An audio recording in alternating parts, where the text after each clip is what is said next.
Eu acredito que cada pessoa lá fora tem superpoderes. Por quê? Porque a bondade, o coração de querer amar, de querer servir, que muitas vezes está lá no fundo, e só precisa vir à tona, isso é um superpoder.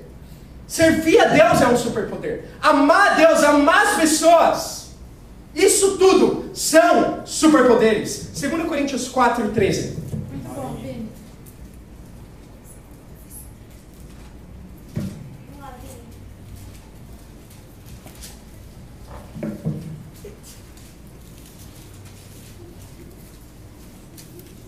Está escrito: crie, por isso falei. Com esse mesmo espírito de fé, nós também cremos e por isso falamos. Jesus precisou primeiro ensinar os discípulos dele a crerem que eles eram a luz do mundo. E que o mundo poderia ser a luz do mundo também. Para quê? Para que primeiro eles crescem e por isso falassem, por isso evangelizassem. E foi exatamente o que eles fizeram. A razão, muitas vezes, pela qual a gente não evangeliza, não convida as pessoas, seja no nosso trabalho, seja na nossa família, seja na nossa universidade, para estudar a Bíblia e serem a luz do mundo também, é que talvez a gente pense que algumas pessoas foram predestinadas para o inferno. De forma enganosa a gente pensa isso. Talvez esse cara, ele nunca vai ser um discípulo, ele namora, tem um namoro imoral. Talvez essa moça, ela nunca vai ser uma discípula, ela é orgulhosa. De acordo com essa fé, vai ser feito. De acordo com a nossa fé, vai ser feito. Ao contrário, a gente precisa crer que qualquer um pode mudar. Você crê que qualquer religioso pode mudar? Você crê que qualquer ateu pode mudar? Você crê que qualquer pessoa, independente do pecado, da luta e da dificuldade, pode mudar? Amém. A gente crê e por isso a gente fala como discípulos. Eu fiz um voto para mim. Eu queria que cada um de nós tivesse o mesmo voto para si. Na conferência do Chile eu fiz um voto de que cada pessoa que me intimidar, e eu fico intimidado muito fácil. Pessoas mais inteligentes que eu, mais legais que eu, mais altas que eu. Todo mundo é mais alto que eu. Menos o Ayrton. Paulo. Talvez eu intimido eles. Eu vou confessar, quando eu estudei a Bíblia com o Luca, eu fiquei intimidado. Eu estava em um estudo dele. Tem uma... Ele é mais alto que eu. A mesma coisa com Freitas. Nossa, esse cara é alto. Vou ter que desafiar esse povo. Eu participei de 1 ou 2 estudos com o Doug também. Meu, o pior é que esse cara é alto e grande. Esse é o pior de todos. Então, se você fica intimidado facilmente como eu quero te dar um desafio. Simplesmente acredita que qualquer pessoa pode mudar. Amém. O Luca mudou. Amém. O Freitas mudou. Amém. O Doug mudou. E eu mudei. Você mudou. Qualquer um pode mudar.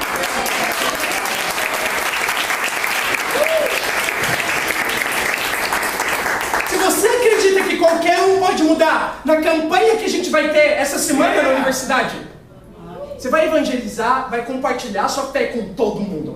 E se você vê um cara mais alto, se você vê um cara mais inteligente, ou se você vê um cara mais legal que você vai compartilhar a fé com ele. Amém. Qualquer um pode mudar. As pessoas são o que você acredita que elas são. Amém. Terceiro e último ponto.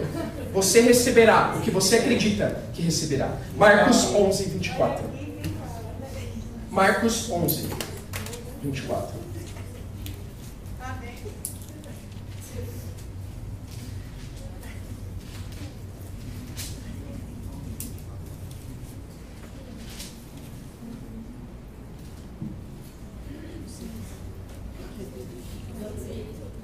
A Bíblia diz: portanto eu digo, tudo o que vocês pedirem em oração, creiam que já o receberam, e assim sucederá. Amém. E quando estiverem orando, se tiverem alguma coisa contra alguém, perdoem para que também o Pai Celestial os perdoe os seus pecados. Jesus tinha acabado de amaldiçoar uma figueira aqui, porque ela não dava fruto. Como discípulos, olha a importância de dar frutos. E ele fala para essa figueira que não estava dando frutos, nunca mais dê frutos. E quando eles voltam lá, a figueira estava morta. Os discípulos ficaram admirados. Jesus falou, somente creiam. Somente creiam. Se você ora somente por orar, isso vai ser dado, se você acreditar. Olha essa convicção que Jesus tinha, que a gente precisa ter. Se você ora como discípulo e não tem dúvida de que vai ser dado só porque você orou. É isso que Jesus está falando aqui. É claro, a gente tem que perdoar, porque a fé, ela requer perdão também. Mas uma das coisas que mais me chama a atenção é que os discípulos não criam também. Eles não criam que o que eles receberiam é o que eles criam que eles receberiam. Eles não entendiam esse conceito que você recebe o que você acredita que você vai receber. Mas olha que interessante, em Mateus 28, uma das escrituras mais famosas que a gente lê o tempo todo, não é? Jesus dá a grande comissão.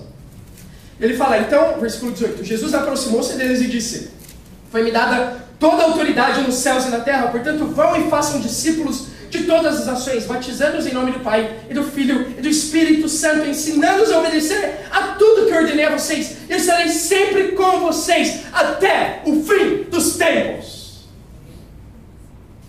Quantas vezes a gente já leu isso?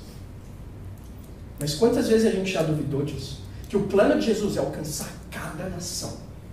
O plano de Jesus é que cada discípulo faça mais discípulos, que você faça discípulos, que você seja frutífero, que você ajude pessoas a terem um relacionamento com Deus, a viverem como discípulas, que elas sejam batizadas, como ele diz aqui, e a gente continua ensinando, e dessa forma ele vai estar com a gente até o fim dos tempos. Quantas vezes a gente já duvidou de cada um desses passos?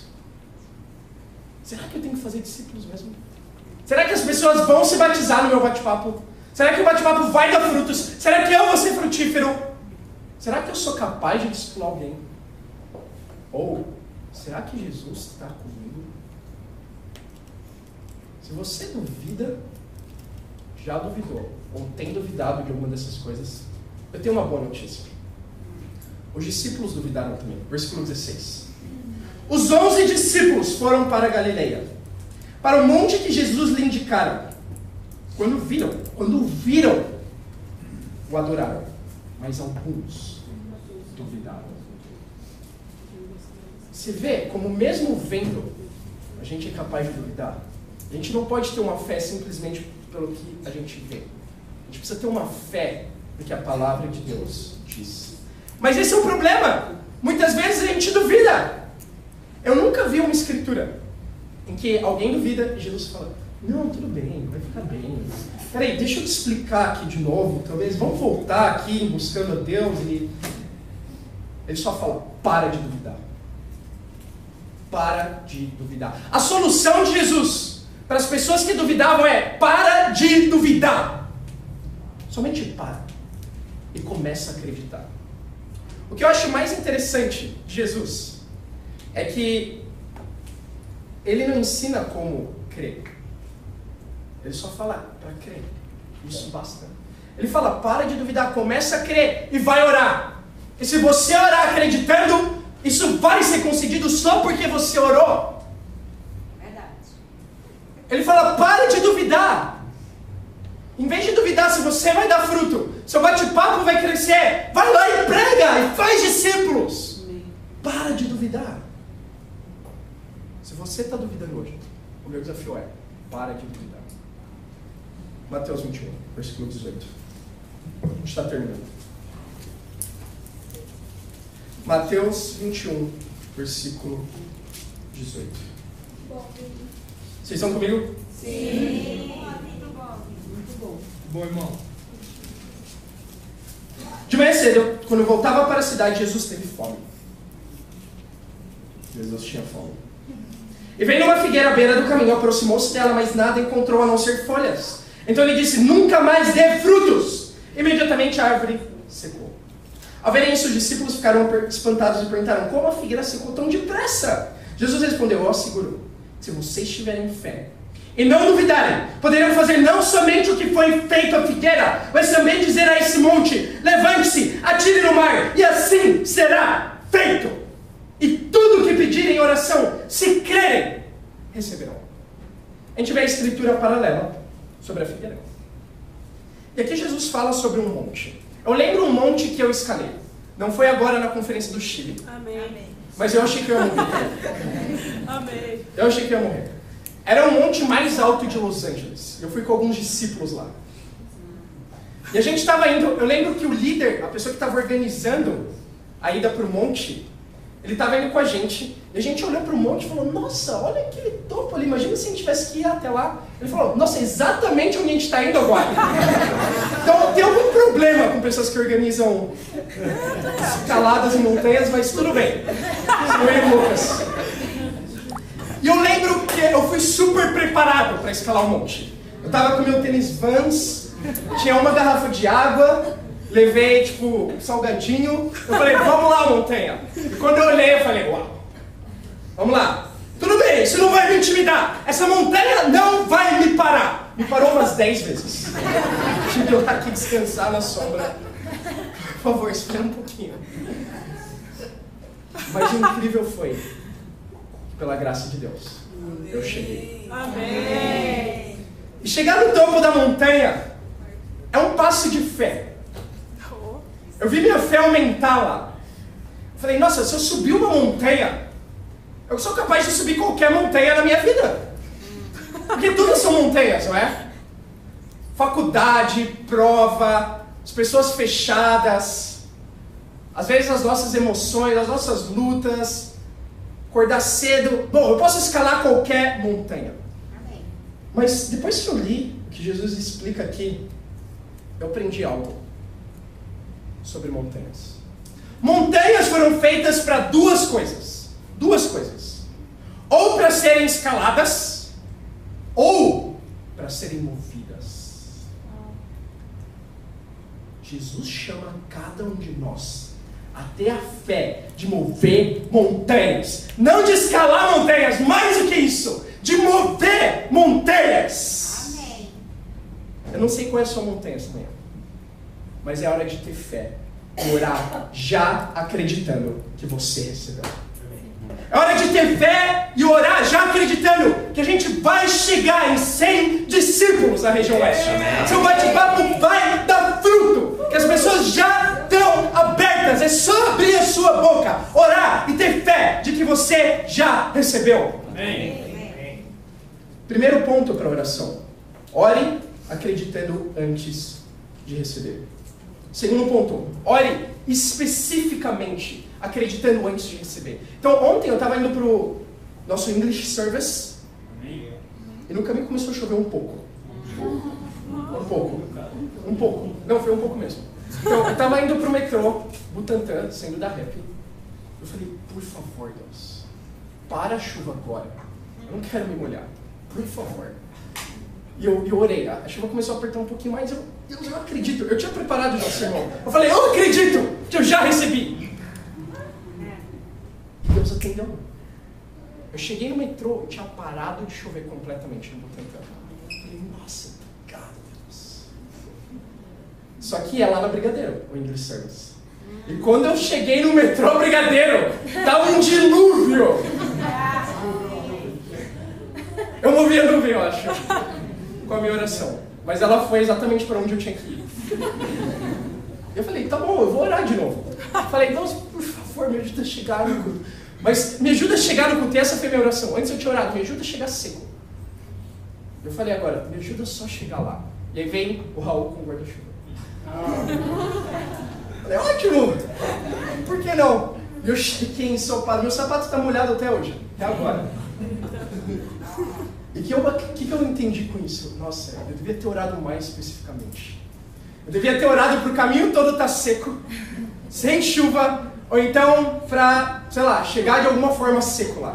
Mas o importante é que eu cheguei. Amém. Mas isso ensina uma lição para nós. Ore com a fé ore especificamente acreditando que você já recebeu. Não só ore, ore especificamente. E última coisa, ore agradecendo antes de receber. Então, imagina se eu chego aqui hoje e falo, Janete, me dá uma carona para o psiquiatra. Então, é meio perto daqui, mas está chovendo, é um problema. Então, me dá uma carona. E ela fala, claro, eu te dou. Eu falo, tudo bem, mas eu só vou te agradecer quando eu estiver dentro do seu carro. Porque até lá você não merece um obrigado. Então, eu vou esperar até lá para te agradecer, porque é assim que é. Não, eu nunca faria isso com a Janete. Então, assim que ela dissesse sim, o que eu faria é obrigado, nossa, muito obrigado. E assim a gente tem que ser com Deus nas nossas orações. Isso é uma fé de mover montanhas. Quando a gente ora acreditando antes de receber, quando a gente ora especificamente acreditando antes de receber, e quando a gente agradece orando especificamente antes de receber. E assim você vai ter uma fé de mover montanhas. Eu queria que você anotasse, por gentileza, as suas 5 orações impossíveis. Agora, por favor, enquanto eu falo, rapidamente. Eu queria que você anotasse, se não tiver dentro delas, para Deus te usar para ser frutífero. E para a gente chegar em 100 discípulos no Oeste. Que você pudesse visualizar essas orações. E já acreditasse, já agradecesse por cada uma delas. Amém. Por quê? Porque você vai receber o que você acredita que você vai receber. Eu quero terminar em Romanos 4,17.